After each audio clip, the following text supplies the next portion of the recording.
ሰላም ጤና ይስጥልን የቃራሚ ሚዲያ ቤተሰቦች እንደምን አላችሁ የቅዳሜ ምሽት ዜናዎችን ይዘን መተናል አብራችሁን ቆዩ በቅድሚያም ዋናዎቹን ጋዜጠኛ መሳይ መኮንን በወቅታዊ ጉዳይ ላይ ያጋራው ሰፋ ያለ ማብራሪያ እጃችን ደርሷል በኢትዮ ጅቡቲ መስመር የሽብር ቡድኑን ተልዕኮ ለማሳካት የሚንቀሳቀሱ ተላላኪዎች በቁጥጥር ስር እየዋሉ ነው ወደናንተ የምናደርሰው ሌላኛው መረጃችን ነው አሜሪካን ያስቆጣው የቻይና ፕሮጀክት በኢትዮጵያ እናንተ ጋር ቆይታ የምናደርግበት ርዕሳችን ነው በቅርቡ የኢትዮጵያን የአሸናፊነት መዝሙር በጁንታው መቃብር ላይ እንዘምራለን ወይዘሮ አዳነች አበቤ በመጨረሻም የወገንን ጦር የማጥቃት ክንድ መቋቋም ያልቻለው ጠላት በሚሸሽባቸው አካባቢዎች ንብረት ያወደመና እየዘረፈ መሆኑ ተገለጸ ክብራትና ክብራን ለቃራሚ ሚዲያ አዲስ ከሆኑ ቃራሚ ሚዲያ አዳዲስና ወቅታዊ የሆኑ መረጃዎችን በመቃረም የሚያቋድስ ሚዲያ ነው ላይክ ሼር እና ሰብስክራይብ በማድረግ ቤተሰብ ይሁኑ ይያልን ወደ ዝርዝሩ እንዲናልፋለን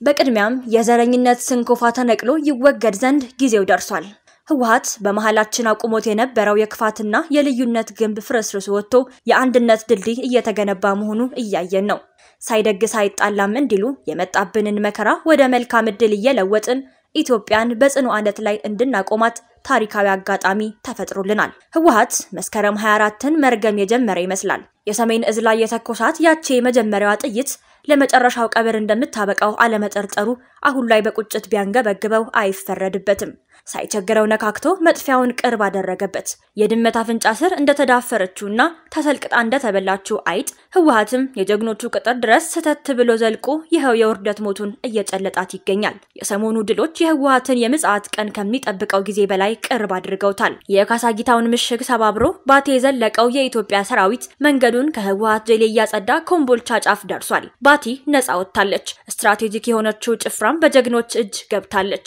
ድል ቀለቡ የሆነው የኢትዮጵያ ሰራዊት አስደናቂ በሆነ ፍጥነት ግስጋሴውን ቀጥሏል የኢትዮጵያ መንግስት ጦርነቱን በትንሽ ኪሳራ ትልቅ ውጤት እንዲመዘገብ ያደረገበት አካሄድ የሚደነቅ ነው ከመንጋው ይልቅ እረኛውን አስቀድሞ ነጥሎ የማስወገዱ እርምጃ በጦርነቱ ሊከሰት የሚችለውን የወገን ጉዳት በእጅጉ ያነሰ እንዲሆን አድርጎታል በሁለት ግንባሮች 12 ከፍተኛ የህወሓት አዛዦች ተገድለዋል በሁለቱ ቀናት የመቀለው የድሮን ጥቃት ተጨማሪ ጀነራሎች ተመተዋል መሪን አነጣጥሮ ማጥፋት ጀሌውን በቀላሉ ይበታትነዋል ይሆነ ያለውን ይሄው ነው ህወሓት ማአት ወርዶበታል ጀነራሎቹና ኮሎኔሎቹ እየተለቀሙ እያለቁበት ነው ቀሪዎቹም የሚገቡበት ጉድጓድ የሚሰምጡበት ባህር እያሰሱ ነው ቆመው መዋጋት ፈጽሞ የሚችሉበት ሁኔታ የለም ብዛት ያለው ሰራዊት ማንቀሳቀስ አልቻሉም እንደለመዱት የተቀጣጠለ በርካታ ኮንቮይ ተሽከርካሪዎችን ወዲህና ወዲያ ማድረግ አሁን ላይ የሚሞክሩት አይደለም ከባድ መሳሪያዎቻቸውን ከተቀበሩበት ጉድጓድ ቀርተዋል የኢትዮጵያ ድሮኖች 24 ሰዓት ሰማይ ላይ ናቸውና ሰሜን ሸዋን ማጽዳት በጥሩ ሁኔታ እየተከናወነ ነው በጋሸና ግንባር ወደፊት መገስገስ የቻለው ሰራዊታችን ከሰሞኑ ለጆሮአችን የሚደርስ ብስራት እንደሚኖረው ይጠበቃል በማይጠብሪም ሰንጥቆ ይሄድ ያለው ኃይላችን ገዢ ቦታዎችን እያስለቀቀ ህወሓትን ከአናት እየደቆሰ መሆኑ ነገሮች ከታሰቡበት ጊዜ በፈጠነ ሁኔታ እንደሚቋጩም ምልክት ሰጥቷል በየአቅጣጫው የህወሓት ጀሌ ተበታትኖ እግር ወደ መራው እየፈረጠጠ ነው አህዳቸውን እየተለዩ መሳሪያቸውን ሸጠው የሚሰወሩም በርካታ ናቸው ዩኒፎርማቸውን አውልቀው ህብረተሰቡ ውስጥ ተመሳስለው እየኖሩም ያሉ እንዳሉ ተሰምቷል ይህ ግን ከፍተኛ ጥንቃቄ የሚጠይቅ ነው ህወሓት የጦር ሜዳው ካልተሳካ በከተማ ሽብር ሰላም ሊያሳጣን ስትራቴጂውን ሊቀየር ስለሚችል ወታደራዊ ልብሳቸውን እየጣሉ ተመሳስለው በሚገቡት ላይ መንግስትና ህብረተሰቡ ብርቱ ጥንቃቄና ክትትል ማድረግ ይገባቸዋል እየፈረጠጡ በሚሸሿቸው ቦታዎች ውድመት ያስከተሉ በመሆኑም ህዝቡ ተደራጅቶ እንዲያስቆማቸው መደረግ እንደሚኖርበትም ትላንት መንግስት አስታውቋል ጦርነቱ በዚህ ፍጥነት ከቀጠለ ካሰብነው ጊዜ እጅግ በቀረበ ሁኔታ ልናጠናቀቀው እንደምንችል ይታየኛል ህወሓት ከወዲሁ ከያስኳቸው ቦታዎች ለቅቄ ወደ ትግራይ እመለሳለሁ አይነት የአደራድሩኝ ልመና ለነጮቹ በውስጥ እየላከላቸው መሆኑን መረጃውን ሰምተናል የሚደራደሩ መሪዎች እየተነጠሉ በድሮን እየተመቱበት ያለው ህወሓት የሚጋልቡትን ምዕራባውያን መንግስታት ከዚህ ማአት እንዲያወጡት እየተማጸናቸው እንደሆነ ይነገራል ለዚህም ይመስላል የህወሓት ጦር አዲስ አበባ ሊገባ ነው ይያሉ ከበሮ ሲደልቁ ኢትዮጵያ ላይ የሽብር ወሬ ሲነዙ የከረሙ የህወሓት ሽሪክ መንግስታት አዲስ ቅኝት ይዘው ማላዘን የጀመሩት ህወሓት እያሸነፈ ሲመስላቸው እጅ ስጡ ይላሉ እንደ ሰሞኑ ደግሞ ሲመታባቸው ለሰብአዊ እርዳታ መንገድ ክፍት አይነት ያዞምባቸውን ይለቃሉ። ጨዋታው ግን እንዳበቃ እየተነገራቸው ነው። ህወሓት መሰበር አለበት። ህወሓት አከርካሪው ተመቶ ከመቃብሩ ማስገባት ብቻ ነው ኢትዮጵያ ያላት ምርጫ። ከዚያ ያነሰ ውጤት ከጦርነቱ የሚጠብቅ ህዝብም ሆነ መንግስት የለም። ህወሓትን ከነዘረኝነት መርዙ ተቀጥቅጦ ከተገደለና ወደ ጥልቁ መቃብር ከገባ በኋላ ስለሚኖረው መጪ ጊዜ መደራደርም ሆነ መወያየት ይቻላል። ይሄው ነው። ወደ ሁለተኛው ዜናችን ተሸጋግረናል። በኢትዮ ጅቡቲ መስመር የሽብር ቡድኑን ተልዕኮ ለማሳካት የሚንቀሳቀሱ ተላላኪዎች በቁጥጥር ስር እየዋሉ ነው። ህዳር 18 በኢትዮ ጅቡቲ መስመር የሽብር ቡድኑን ተልዕኮ ለማሳካት የሚንቀሳቀሱ ተላላኪዎች በቁጥጥር ስር እየዋሉ ነው። ህዳር 18 በኢትዮ ጅቡቲ ዋና መስመር የህወሓት የሽብር ቡድን አገር የማፍረስ እኩይ ዓላማ ለማሳካት በመንቀሳቀስ ላይ የሚገኙ ተላላኪዎች በቁጥጥር ስር እየዋሉ ነው። በሚሌ ጉምሩክና አካባቢው ለግዳጅ የተሰማሩ የመከላከያ ሰራዊትና የፌዴራል ፖሊስ አባላት ናቸው ይህን ያሳወቁት። ከአዲስ አበባ አዋሽ፣ ሚሌ፣ ጋላፊ፣ ጅቡቲ የተዘረጋውና የሀገራችን የወጭና ገቢ ንግድ ዋና ኮሪደር የሆነውን የአስፓልት መንገድ ተቆጣጥሬያለሁ በሚል የሐሰት ፕሮፓጋንዳ የተጠመደው የህወሓት ሽብር ቡድን ሐሰተኛ መታወቂያዎችን በመያዝና የጦር መሳሪያ በማስታጠቅ ለድብቅ ዓላማ ያሰማራቸው ተላላኪዎቹ ከተለያዩ የደንብ ልብሶችና ወታደራዊ መጠቀሚያዎች ጋር በቁጥጥር ስር መዋላቸውን የመከላከያ ሰራዊቱ አመራሮች ተናግረዋል። በፍተሻ ጣቢያው ከፌዴራል ፖሊስ ከአፋር ክልል ልዩ ኃይልና ሚሊሻ ጋር በጥምረት በመሆን የተቀናጀና የተጠናከረ ፍተሻ በማድረግ ላይ መሆናቸውን የተናገሩት የሰራዊቱ አመራሮች በፍተሻ ጣቢያው ከፌዴራል ፖሊስ ከአፋር ክልል ልዩ ኃይልና ሚሊሻ ጋር በጥምረት በመሆን የተቀናጀና የተጠናከረ ፍተሻ በማድረግ ላይ መሆናቸውን የተናገሩት የሰራዊቱ አመራሮች በቀጣይነትም በየትኛውም መልኩ የሽብርተኛው የማፍረስ ውጥን እውን እንዳይሆንና በዋናው መስመር የተለመደው የትራፊክ ፍሰት እንዲቀጥል ቀን ከሌት ተግተው እንደሚሰሩ አስታውቀዋል። በሚሌ ጉምሩክ ጣቢያ የሚሰሩ የፍተሻ ባለሙያዎችና በመስመሩ የሚመላለሱ የከባድና ቀላል መኪኖች አሽከርካሪዎች በበኩላቸው የሐሰት ወሬዎችን እየፈበረኩ አገር ለማፍረስ የሚታትሩ የጁንታው ቅልብ ልሳኖች የሚያሰራጯቸውን መረጃዎች ወደ ጎን በመተው የሀገሪቱን ህልውና ለማስጠበቅ መስዋዕትነት በመክፈል ላይ ካሉ የጸጥታ ኃይሎች ጎን እንዲቆሙ ጥሪ አቅርበዋል። መረጃው የመከላከያ ሰራዊት ነው።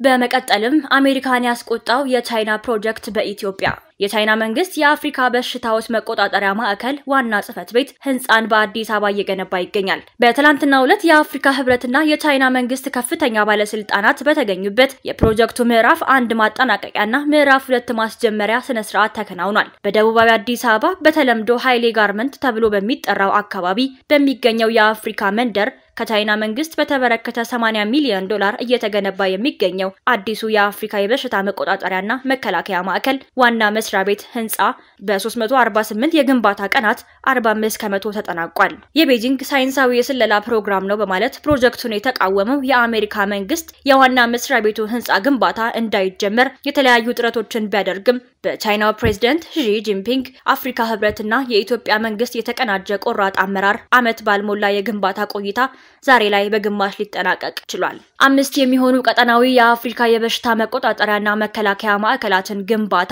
በግብጽ፣ ናይጄሪያ፣ ጋቦን፣ ኬንያ እና ዛምቢያ የገነባችው አሜሪካ ዛሬ ላይ የቻይናዋን ዋና መስሪያ ቤት ግንባታ ለአፍሪካ ስጋት ነው። አፍሪካ ከፍተኛ መጠን ያለው የጂኖሚክ መረጃ አላት። ቻይና ከሌሎች ማዕከላት መረጃ ለመስረቅ ብላ ነው ሲዲሲን መገንባት የፈለገችው ብትልም አፍሪካውያን ሳይቀበሏት ቀርተዋል። ትላንት በፕሮጀክቱ ግንባታ ስፍራ ላይ የተገኙት የአፍሪካ ህብረት የጤና ሰብአዊ ጉዳዮችና ማህበራዊ ልማት ኮሚሽነር አሚራ አልፋዲል ለጠቅላላው ፕሮጀክት የገንዘብ ድጋፍ ላደረገው የቻይና ህዝባዊ ሪፐብሊክ መንግስት አድናቆት ችረዋል። ሌላኛው መረጃችን በቅርቡ የኢትዮጵያን አሸናፊነት መዝሙር በጁንታው መቃብር ላይ እንዘምራለን። ወይዘሮ አዳነች አበቤ ዛሬ ማለዳ በነበልባሎቹ የኢትዮጵያ ጀግኖች ልጆች መገኛ በማይጸብሪ ግንባር ተገኝተናል። ሰሞኑን በተለያዩ የጦር ግንባሮች በድል ላይ ድል እያስመዘገበ ወደፊት እየገሰገሰ ያለው የጀግናው የመከላከያ ሰራዊት ጀግንነትና ወኔ በምዕራብ እዝ የተለያዩ የጦር ክፍሎችም ተስተጋብቷል። ከትውልድ ትውልድ በክብር የሚተላለፍ ዘላለማዊ የጀግንነት ታሪክ በደምና በአጥንታቸው እየጻፉ ያሉት የኢትዮጵያ የቁርጥ ቀን ደራሽ ልጆች ጠላትን በገባበት እየቀበሩ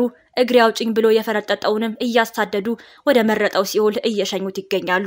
አዲስ አበባ ከደጀን እስከ ግንባር ዛሬም በማይጸብሪ ግንባር ታሪክ እየሰራ ላለው ለጀግናው የመከላከያ ሰራዊታችን ለልዩ ኃይሎች ለአካባቢው ሚሊሻ አባላትና ፋኖዎች በአጠቃላይ ከ31 ሚሊዮን ብር በላይ ወጪ ያላቸው የተለያዩ ቁሳቁሶችን ስንቅ አድርሰናል። የጀግናው የመከላከያ ሰራዊት ከፋኖ ከሚሊሻና ከሰሜን ጎንደር ህዝብ ጋር በመሆን ነፃ ያወጣቸውን ቦታዎች እና ጭና ተራራን ተመልክተናል። እኛ በመካከላቸው በመገኘታችን ይህን ያህል ደስ ካለን በፈርጣማው ክንዳቸው ደማቅ ታሪክ የጻፉትን ጀግኖች ምን ያህል ይኮሩ ይሆን? በቅርቡ የኢትዮጵያን የአሸናፊነት መዝሙር በጁንታው መቃብር ላይ እንዘምራለን። ለማንኛውም ከዚህ በኋላ ጎንደር የምንሄደው ጥምቀትን ለማክበር ነው። ዘላለማዊ ክብር ለኢትዮጵያ ሉዓላዊነትና አንድነት ክቡር ዋጋ እየከፈሉ ላሉ የቁርጥ ቀን ጀግኖቻችን።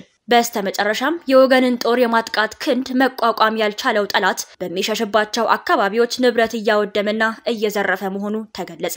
የወገን ጦርን የማጥቃት ክንድ መቋቋም ያልቻለው ጠላት በሚሸሽባቸው አካባቢዎች ንብረት እያወደመና እየዘረፈ መሆኑን የመንግስት ኮሙኒኬሽን አገልግሎት አስታወቀ።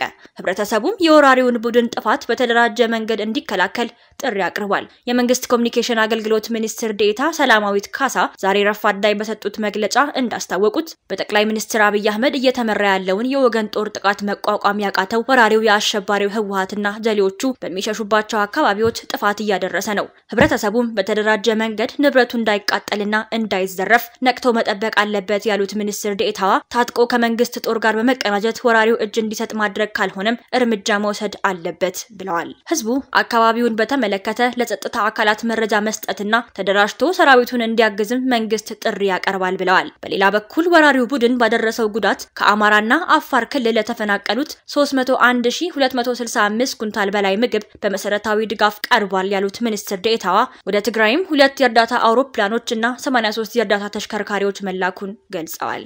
ክብራትና ክብራን ለዛሬ አመሻሽ ያዘጋጀነው የዜና መዋቅር ይህን ይመስል ነበር። ሐሳብ አስተያየታችሁን በኮሜንት ሴክሽን አስቀምጡልን።